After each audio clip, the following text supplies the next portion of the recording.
tema, quiero saludar en la tarde de Alberto Bernal, jefe de estrategia de Global XP Investment. Alberto, bienvenido, gracias como siempre por tu tiempo. Y Dania, muchísimas gracias por tenerme en tu programa, un placer como siempre estar contigo. ¿A dónde vamos con esta guerra de aranceles que estamos viviendo?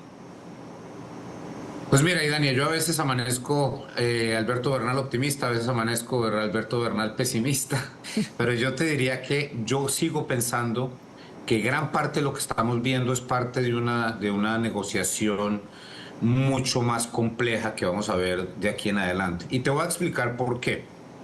Porque realmente uno dice, el presidente Trump acaba de ponerle 25% de impuestos a los productos que vienen de Canadá y a los productos que vienen de México. Pero eso es inexacto, Idania. Realmente esos impuestos los van a pagar su gran mayoría las multinacionales norteamericanas que tienen operaciones en México y en Canadá.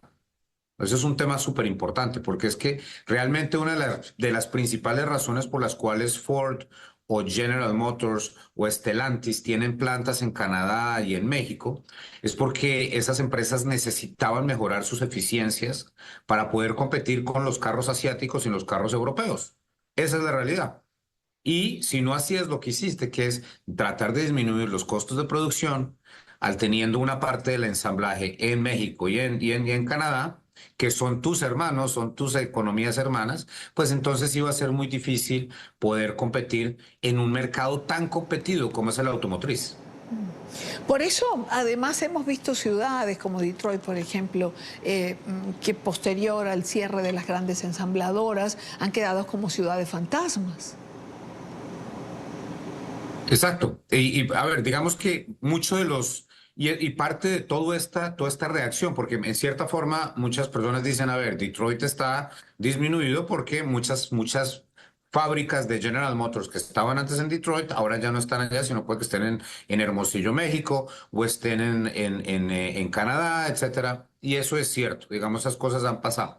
Pero nuevamente, insisto, y Daniel, lo que pasa es que es muy difícil para Estados Unidos poder ser competitivo en una manufactura que hoy en día es una manufactura antigua, que es el ensamblaje de automotores. Una de las razones por las cuales Tesla, por ejemplo, tiene las empresas en Estados Unidos es porque gran parte de las empresas de Tesla están completamente automatizadas.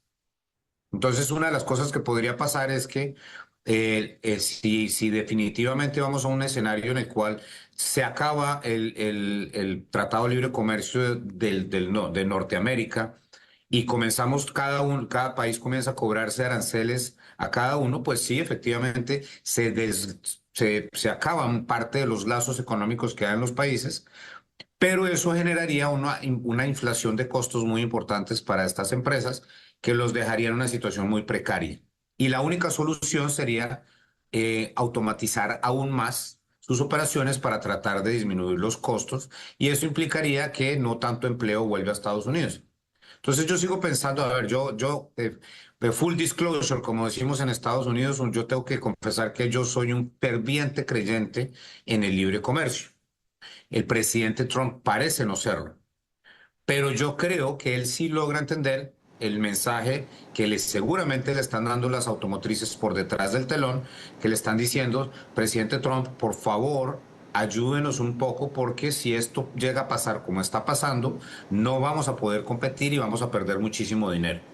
Entonces yo quiero pensar que esto va a ser un tema de corto plazo, que va a haber conversaciones, que claramente las relaciones no están en buen momento, se han deteriorado.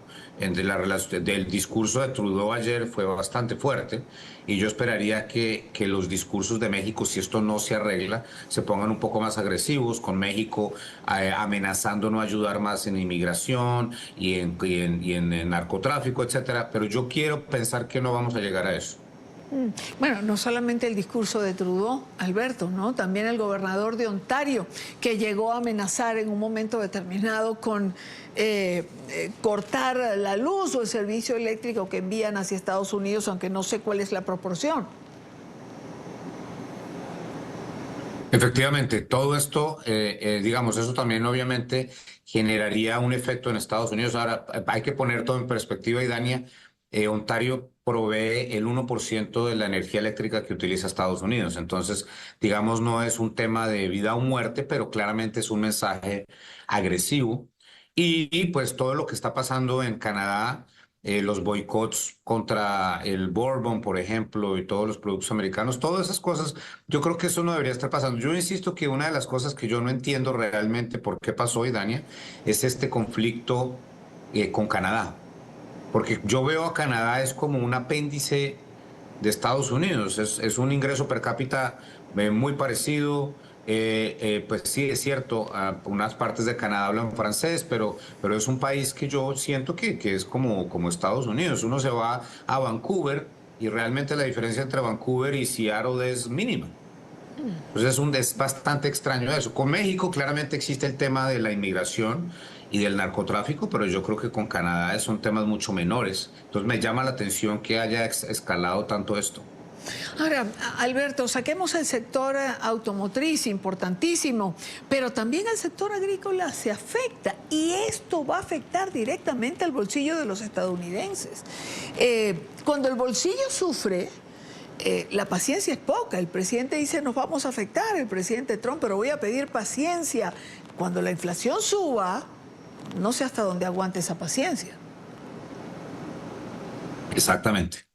Ahora, yo creo que la apuesta ahí del presidente Trump y Dania es que parte de ese incremento de los costos que vamos a ver, porque yo insisto en una cosa que yo he hablado contigo en el pasado y que hablo en mis documentos cada rato. Yo creo que el mayor riesgo de todo este proteccionismo de la administración Trump no necesariamente es la inflación, sino mucho menor crecimiento económico en Estados Unidos. Y te voy a explicar por qué. Porque realmente no hay visibilidad. Si Alberto Bernal tuviera una empresa en Alabama que participó en la cadena de producción de los Mercedes-Benz que se ensamblan perdón, los que se ensamblan en Alabama creo que son los BMW. Entonces yo hago una parte específica de la dirección hidráulica de ese carro, ¿cierto? Pero yo sé que esa parte se ensambla en la fábrica de México. Entonces yo no tengo hoy visibilidad cuánto me va a tocar pagar para poder exportar allá o cuánto va a ser mi margen. Y entonces cuando yo, Alberto Bernal, dueño de esa empresa, no tengo visibilidad, no puedo invertir Claro. porque no tengo ni idea qué va a pasar. Entonces, entre más largo sea esta incertidumbre sobre el futuro de la política arancelaria del presidente Trump, mayor va a ser el efecto negativo en las expectativas de las personas. Y eso tiende a afectar el crecimiento. Entonces, yo lo que veo y creo que la caída del mercado en Wall Street en los últimos días está mucho más atada a eso, a un riesgo de que se le vaya la mano a la administración Trump con su virulencia en estas amenazas contra el resto de los países y que entremos en una guerra comercial sin cuartel y ahí sí tenemos una recesión global porque no sería tan difícil llegar a eso. Y tengamos en cuenta, Idania, que la mayoría de los últimos datos que han salido últimamente en Estados Unidos sí muestran que ha habido algo de desaceleración, sobre todo en la generación de empleo. Pues esperemos no llegar a eso, porque una recesión global no creo que nadie la quiera. Alberto, gracias por acompañarnos.